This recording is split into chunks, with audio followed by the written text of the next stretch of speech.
Herkese selamlar sevgili dostlarım. Yeni bir piyasa değerlendirme videosuyla karşınızdayım. Dünyadaki savaş ve salgın riski küresel piyasaları tehdit etmeye devam ediyor.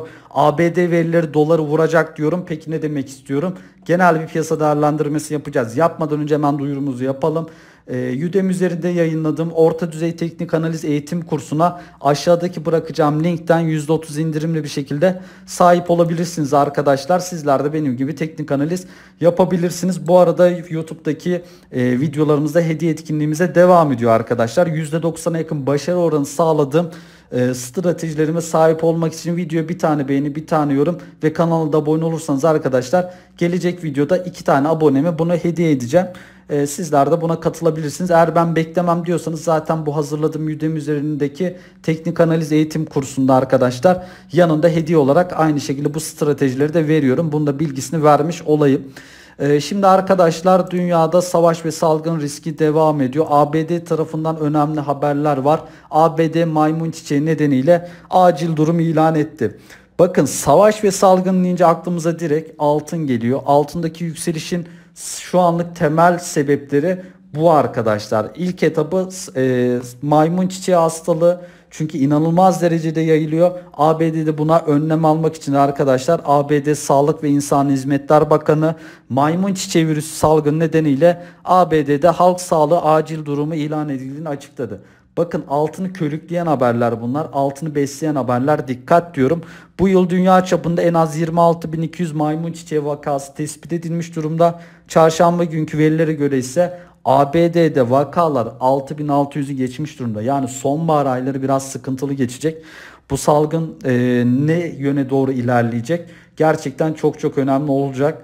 İlerleyen zamanlarda tabii daha da detaylar belli olacak. Bu arada Çin-Tayvan gerilimi devam ediyor. Neredeyse savaş çıkmak üzere diyebilirim. Çin'in fırlattığı güdümlü füzeler arkadaşlar Tayvan yakınlarına düştü. Biliyorsunuz geçen günlerde ABD Temsilciler Meclisi Pelosi Tayvan'ı ziyaret etmişti. Ve bölgede arkadaşlar tansiyon iyice artmıştı. Gerilim artmıştı. Çin ordusu bugün hatta dün de dahil olmak üzere Tayvan çevresinde tatbikatlara başladı. Ve güdümlü füzeler fırlattığı söyleniyor. Bunu açıklayan ise Tayvan Savunma Bakanlığı. Sadece bunlarla yetinmiyor.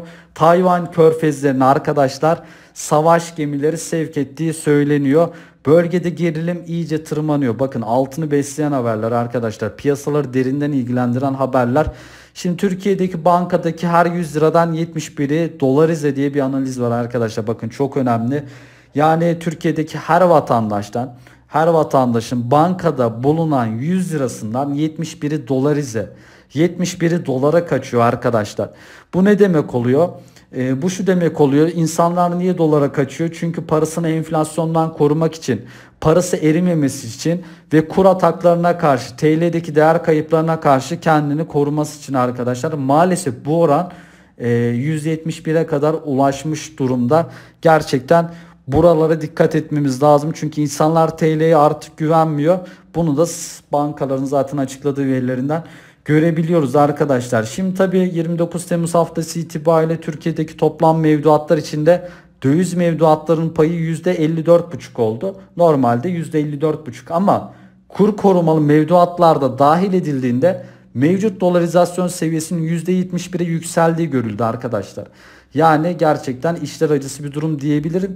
TL'deki değer kaybı ve insanların TL'ye olan güveninin azaldığını buradan anlayabiliyoruz arkadaşlar. Peki şimdi dolar TL 17.96'lara çakıldı kaldı. İşte ABD verileri vardı bugün. Tarım dışı istihdam verisi az önce açıklanmış olması lazım. Birkaç dakika önce bu video çekilirken şu an açıklanıyor olması lazım. Şimdi dolardaki bu yatay süreç ne zaman bozulacak? ABD verileriyle bu yatay sürecin bozulacağını düşünüyorum ben arkadaşlar. Dolar işte kabaca 17.98'de aşağıda 17.85 arasında sıkıştı kaldı. ABD verileri doları vuracak diyorum. Ne demek istiyorum? Şimdi haftaya arkadaşlar çarşamba günü ABD tarafından enflasyon rakamları gelecek. Hani beklentiler biraz azalması ama beklentilerin bana göre çok bir önemi yok. Çünkü dolar endeksinde oynaklık artacağı için özellikle riskli varlıklarda da oynaklık artacak. TL'de şu an en çok kırılgan para birimleri arasında yer aldığı için burada da oynaklığın artacağını düşünüyorum. Özellikle haftaya ABD enflasyon verisinden sonra dolardaki bu yatay bandın bozulacağını düşünüyorum. Peki ne yöne doğru bozulacak? 17.85'leri koruduğu sürece 18.32'ler hedef olmaya devam edecek arkadaşlar. Yani ABD verileri doları vuracak diyorum. Dolardaki bu yatay bandı yine ABD verileri bozacak. Dikkat diyorum arkadaşlar. Şimdi Euro TL için neler söyleyebiliriz? 18.44'ü aşamadı Euro TL. 18.20'lere doğru gevşiyor. Çok normal. 18.20 altında, hatta 18'lere doğru gevşemeler de görülebilir. İlk destek hattımız 17.80'den geçiyor ama 17.80'ler çok test edilmeyebilir. Özellikle 18.20, 18.10'dan tekrar dönüp 18.45'lere giden bir kur görebiliriz. 18.45'ler aşılırsa 19'lar hedef haline gelecek. Genel hedefimiz o civarlar olduğunu söyleyebilirim. Sterlin TL 22'lere doğru bir atak geldi ama 21.80'in altına gevşedi. Şu an destek altında hareket ediyoruz. O zaman 21.40'lara kadar bir gevşeme bekleyebiliriz. Ana destek 20.90'lardan geçiyor. 20.90 altını beklemiyorum. 22 üzeri kapanışlar tabii ki de sterlini daha farklı yerlere götürecektir. Şimdi altında bir tık gevşeme var. İstihdam verileri şu an geldi. O verilerden dolayı gevşiyor.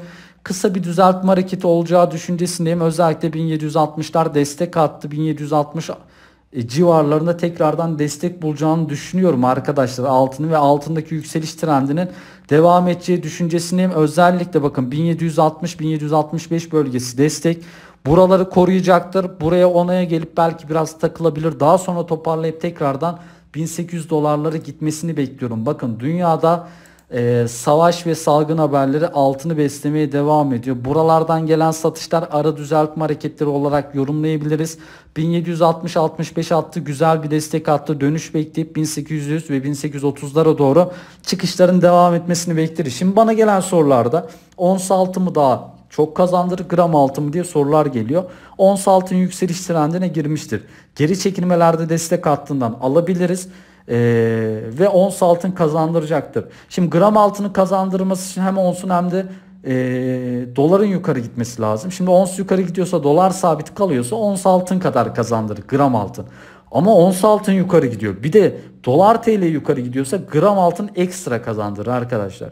Şimdi dolar TL'de desteklere geldikçe özellikle 17.85 desteği test edilirse, ons altında gevşemişse o zaman gram altın alırsanız siz daha çok kazanırsınız. Yani dolardaki gevşemelerde siz gram altın alırsanız daha çok kazanırsınız. Dolarda yukarı dirençleri gittiğinde ons altın alırsanız belki aradaki o farktan dolayı ons altın bir miktar daha çok kazandırabilir. Ama benim tercihim gram altın arkadaşlar. Onun da bilgisini vermiş olayım. Şimdi gram altın tarafı 1035'lerden bir satış geldi. Çok önemli değil bu satış. Ara düzeltme hareketleri. Şu anlık 1000 seviyesi gerçekten önemli bir destek, kırılacağını düşünmüyorum arkadaşlar. Çok fazla bir gevşeme hareketi yok. Hani altın için buralar pahalı, ben uzun vade altın alacağım ama buradan da almak istemiyorum diyenler için 1000 TL ve 970 TL gelirse alın arkadaşlar. Oralardan alınır. İlk hedefimiz 1065 TL, şu kanalın üst bandı, daha sonra 1147 TL'ye kadar çıkışların devamını bekliyoruz. Gram gümüş TL şu anlık 11.80'lerden bir et yedi. İlk desteğimiz 11. 11'e gevşerse alın. 10, 20, 10, 30 gelirse de alın. Şimdi gram gümüş TL, gümüş dolara bağlı olduğu için gümüş dolar çok volatil bir ürün. O yüzden oynaklık çok fazla. Hani böyle 10-20 kuruşluk destek hatları çok çalışmayabiliyor. Şimdi biz desteği 11 diyoruz ama 10.80'i iğne atıp pat bir saat içinde 11'in üzerine tekrardan atabiliyor. Böyle bir ürün. Böyle bir üründe arkadaşlar 10-11 civarlarından alınır. 10 civarlarından alınır. Yani 2 kademe şeklinde. 10'un altını beklemiyorum. Onu bir kere bekleyeyim. İlk hedefimiz 12.30. 12.30'lar aşıldığı zaman 13.5'lara doğru çıkış hareketinin devam edeceği düşüncesindeyim arkadaşlar. Şimdi diğer bir enstrümanımız ise paladyum. Paladyumda bakın diplerden dönüşler aldık. Özellikle bu savaş ve salgın riski arkadaşlar emtiaları yukarı itmeye devam ediyor. 1980 üzerine kalan paladyumda ilk hedef 2200, daha sonra da 2500'lerdir. Şöyle renk temasını koyu yapacağım. Bakın şu sarı bölge. Paladyum 1980'e yaklaştıkça alınır. Ben buradan da alırım. 2200 ve 2520'ye kadar tutarım arkadaşlar. Platinum aynı şekilde sarı üzerine attık, 900 dolar. O zaman ilk hedefimiz 985. Burası aşıldan 1065-1070 dolarları doğru atak beklerim arkadaşlar. Şimdi borsaya bakalım. Borsa tarafındaki yükselişler devam ediyor. Şöyle hemen renk temamızı tekrar açık yapacağım. Bakın bir kanal içerisinde devam ediyor. 2680 destek yaptı. İlk hedefimiz 3000'li seviyeler. Şuradaki sarı olarak gösterdiğim bölge. Şöyle mavi yapacağım. Evet. 3000 bölgesi, özellikle şu kanalı üst tarafa kırarsa, 2750 üzerinde günlük kapanışlar almaya başlarsak 3000 seviyesine doğru yükselişler daha da sık kazanabilir. 2680 altını şu anlık beklemiyorum. Borsada alınır tutulur 3000 seviyesi hedef arkadaşlar. Bunun da bilgisini vermiş olayım. Peki bunlar ışığında Bitcoin'de son durum nedir? Şimdi Telegram'dan takip edenler biliyor. Orada günlük ses kayıtları atıyoruz. Özellikle 22.800 bugünün destek attı. 22.800'leri korundukça 23.800'e doğru ataklar gelecektir. Yani şimdi 22.300, 21.800'ü koruyan Bitcoin belki önümüzdeki günlerde test gelebilir. Haber akışlarına göre, ama koruyacağını düşünüyorum. Daha sonra 9 Ağustos, 10 Ağustos'a kadar da 24.800'e doğru çıkış hareketi bekliyorum. ARP'a almıştık. %20 üzerinde kar bıraktı arkadaşlar. Şimdi yeni coin için takipteyim. YouTube'daki videolardan, Twitter'dan vesaire zaten aldığım zaman duyurusunu yapıyorum. Dikkat diyorum arkadaşlar. Şimdilik söyleyeceklerim bu kadar. Sizler de yorumlara sorularınızı vesaire yazabilirsiniz arkadaşlar. Hoşça kalın.